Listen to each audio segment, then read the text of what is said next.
Bienvenido a la sesión número 24 de esta serie que hemos iniciado para reflexionar sobre los rasgos más comunes y que han definido la totalidad de esta singular historia universal humana.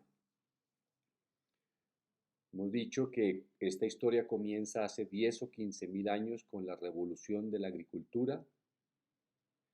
Esta historia solamente ha estado registrada por la escritura la mitad, es decir, la primera mitad.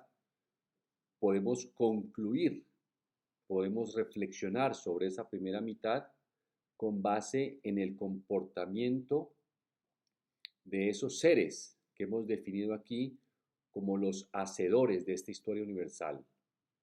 Son las personas que saltaron a la historia, el Homo sapiens que salta a la historia con un cerebro inclinado naturalmente a la conquista, acumulación y mantenimiento del poder, que terminó llamándose poder político. Primero era poder sobre las personas, sobre las sociedades a las que pertenecía. Y su contraparte o su pareja natural, hemos dicho ese matrimonio original, las personas que igualmente saltan a la historia con un cerebro que los orienta a buscar, acumular y mantener riqueza, propiedades, bienes, etc. Lo que haga el uno tiene que beneficiar al otro y lo que haga el otro tiene que beneficiar al uno. Ese es el matrimonio original y ese matrimonio ha construido la historia en su totalidad, con diferentes matices, pero la esencia singular de esos dos seres es la misma. La inclinación se ha mantenido a lo largo de estos 10 o 15 mil años. Hablábamos en la sesión anterior y en la anterior sobre la esclavitud. Decía yo que es notorio cómo no se reflexiona suficientemente sobre una condición que que inicia con el mismo brote histórico humano. Quien hacía los trabajos propios en esas sociedades se llamó esclavo desde el comienzo. Obviamente la palabra esclavitud es tardía, ya cuando hay escritura, pero la condición del trabajador nace así. Decía que la vez pasada que es la negación más evidente que hacen esos dos seres poderosos del valor del trabajo humano.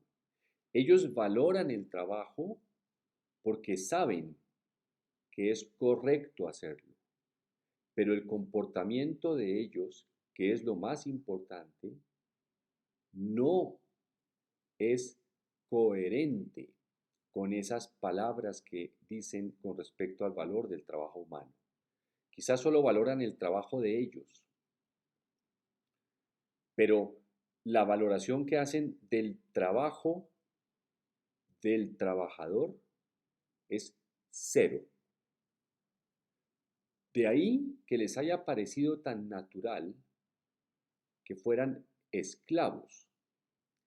Insisto en que no debemos entender la palabra esclavitud o verla o reflexionar sobre este fenómeno tan oscuro, tan nefasto, tan, tan, tan evidente que niega o su negación es muy clara del valor del trabajo. La esclavitud es una condición que elimina del ser humano el valor de lo que hace para contribuir a la sociedad. Si quiere, alejémonos un poco del término esclavitud. Concentrémonos en la mentalidad del ser humano, bien sea el el inicial político o el inicial propietarista, esos dos, ese matrimonio. Pensemos en la mente de ellos. Olvidémonos de el término esclavitud o esclavo. Piense que en su cerebro surge una idea que la lleva a la realidad de apropiarse de los seres humanos que contribuyen con su labor, con su trabajo, a la fabricación y el cultivo de las tierras, fabricación de las cosas. Antes que esclavitud, lo que debemos fijarnos es en el estímulo mental de apropiarse de las personas que trabajan. Hasta el siglo XIX, es decir, y lo hemos insistido y no sobra insistirlo, la categoría de esclavos la hemos tenido los trabajadores toda esta historia. El término cambió sustancialmente apenas hace 150 años. Pero si usted le quita a 10.000 o 15.000 años, 150 años, eso no es nada. Eso no es absolutamente nada. Ya veremos cómo reflexionar sobre ese cambio y tan relativamente tarde, si es que realmente puede llamarse cambio. Entonces imagine que esa persona se apropia. Y decía yo que hasta el siglo XIX, muchas de las transformaciones que hubo en las naciones, los propietarios de los esclavos, piense usted que cuando usted tiene esclavos tienes una propiedad, así como tiene una casa o un vehículo. Esos propietarios defendían la esclavitud, primero que todo, por su derecho a la propiedad privada. Esto es un escándalo humano. Desde ese balcón que le he planteado que veamos la historia muy lejano, desde el cual se ve la historia muy breve y muy monótona, es patético, es grave desde el punto de vista de lo que hemos soñado para la humanidad. Es grave como una traición a los ideales más longevos de esta historia. Yo estoy convencido que aún antes de la escritura hubo idealistas que sinceramente pensaban en que la humanidad o sus sociedades a las que pertenecían deberían construir unas organizaciones más justas, más equitativas, en la que el trabajador tuviera una condición diferente a la que se le había dado. Ese, ese elemento mental que estamos señalando, que explica que un ser humano que tiene poder o político en esos tiempos, o económico también para esos tiempos, pensara que se podía apropiar y cuidar bien, fíjese usted que a veces la esclavitud se asocia con el maltrato. Es evidente que la categoría de maltrato está asociada a que la persona se apropia de los seres humanos, el poderoso se apropia, pero ellos mismos defienden que le dan buen trato. Claro que les dan buen trato porque los tienen que alimentar y les tienen que proveer un techo para que puedan al otro día volver a trabajar para ellos. Pero no es el buen trato asociado al desarrollo humano del trabajador. No es el buen trato que se relaciona con el velar por el progreso humano de quienes producen la ropa, quienes fabrican las casas, quienes cultivan la tierra. No. Es el buen trato como el que trata bien a una máquina, la cuida, le hace un mantenimiento para que siga funcionando. Ese es el buen trato al que se refieren los esclavistas, los poseedores, digámoslo así, de unos neurocircuitos cerebrales que les producen la idea, la percepción de que pueden apropiarse de las personas.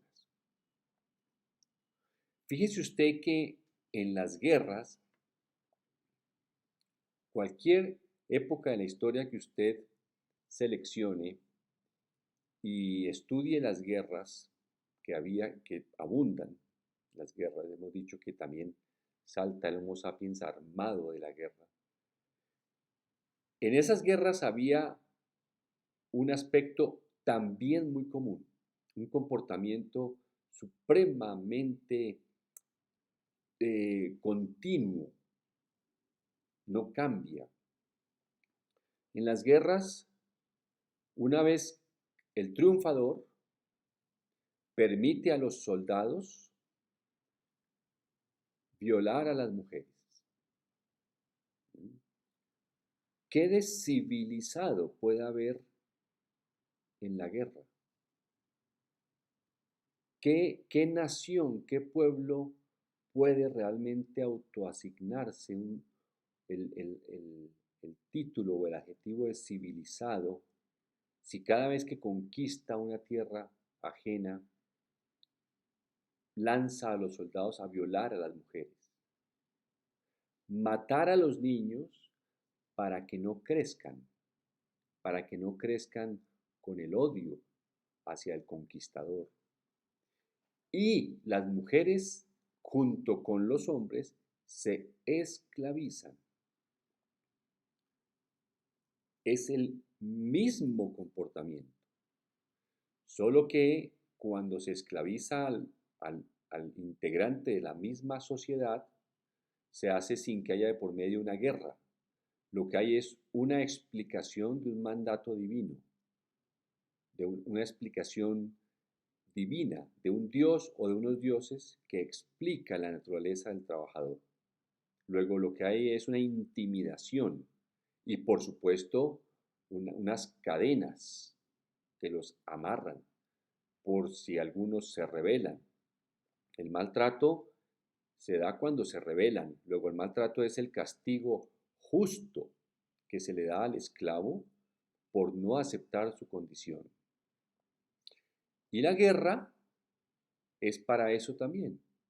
Se conquistan otras tierras para que los soldados violen mujeres, las esclavicen, se las lleven a sus casas como empleadas, a los niños se los matan para que no crezcan y no se conviertan en ciudadanos con rabia, y a los soldados y a los hombres se los esclaviza. El propósito es esclavizar, es decir, apropiarse de las personas para que les sirvan.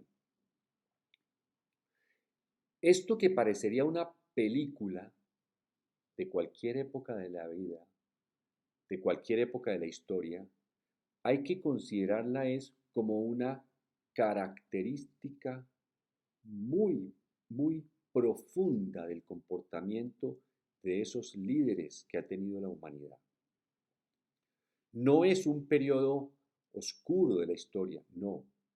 Es la característica fundamental del comportamiento o una de las características fundamentales del comportamiento de estos seres que han dominado la historia universal. No puede entenderse como algo diferente a una raíz, no es un episodio casual de la historia. Es algo que los sigue moviendo todavía, pero con características muy diferentes. Continuaremos sobre este tema tan importante. Muchas gracias.